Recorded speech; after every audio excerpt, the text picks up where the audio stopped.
আমার স্বামী রাগী মানুষ, তার উপর তার মুখের ভাষা ভালো ছিল না। একটু এদিক থেকে সেদিক হলে গালিগালাজ করত। আমার গায়ে হাতও তুলেছিল একাধিকবার। স্বামীর যন্ত্রণার পাশাপাশি আমাকে আরেকটি যন্ত্রণা ভোগ করতে হয়েছিল, তা হলো আমার শাশুড়ি। আমার শ্বশুর নেই, তিনি আমার বিয়ের অনেক বছর আগেই গত হয়েছেন। আমার শাশুড়ির সবচেয়ে খারাপ দিকটা ছিল তিনি সব সময় চাইতেন তার ছেলে আমাকে পিটাক। আমার স্বামী যখন আমাকে গালিগালাজ করত কিংবা মারত, তিনি তখন অত্যন্ত আনন্দ পেতেন। এই আনন্দ পাওয়ার জন্য তিনি নানাভাবে ছেলের কান ভারী করতেন। স্বামী এবং শাশুড়ির আচরণে আমি নীরবে কাঁদতাম, কিন্তু সংসার ভেঙে বেরিয়ে যাওয়ার ক্ষমতা আমার ছিল না।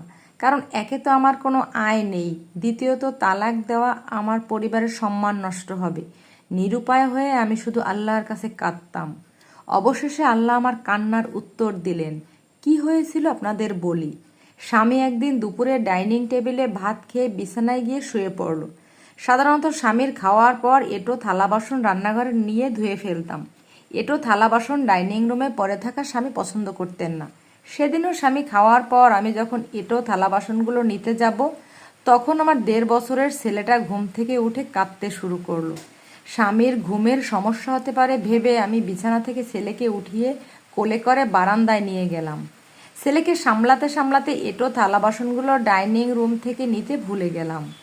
আধা ঘন্টা পর স্বামী হঠাৎ ঘুম থেকে উঠে ডাইনিং টেবিলে এঁটো থালা বাসন দেখে ক্ষেপে গেল। শাশুড়ি তখন ছেলের কাছে গিয়ে আমি কাজ চোর, সংসারে মন নাই এসব বলে ছেলেকে আরও খেপিয়ে দিলেন। আমি সে সময় ছেলেকে কোলে নিয়ে রান্নাঘরে কাজ করছিলাম। শাশুড়ি আচমকা রান্নাঘরে এসে কুৎসিত ভঙ্গিতে আমাকে বললেন, আজকে তোর খবর আছে। আমি ঘাবড়ে গেলাম। শাশুড়ি কেন এমন কথা বললেন বুঝতে পারলাম না। তিনি আমার ঘাবড়ানো চেহারার দিকে তাকিয়ে বললেন, এটো থালা বাসন না ধুয়ে ডাইনিং টেবিলে ফেলে এসেছিস। আমার ছেলে ঘুম থেকে উঠে সেটা দেখেছে। আজকে তোর খবর আছে। আমি ছেলেকে কোলে নিয়ে ভয়ে তৎক্ষণাৎ দৌড়ে ঘর থেকে বেরিয়ে গেলাম এবং উঠানে দাঁড়িয়ে থাকলাম। এই যে ভয়ে আমি ঘরে ঢুকতে পারছিলাম না, এটা শাশুড়ি তাকিয়ে তাকিয়ে উপভোগ করতে লাগলেন। খানিক পর তিনি ছেলের রুমে আবার ঢুকলেন ছেলেকে আর উস্কে দেওয়ার জন্য, কিন্তু এবার ঢুকে গিয়ে তিনি চমকে উঠলেন। তিনি দেখলেন তার ছেলে এঁটে থালা বাসনগুলো রান্নাঘরে ধুচ্ছে।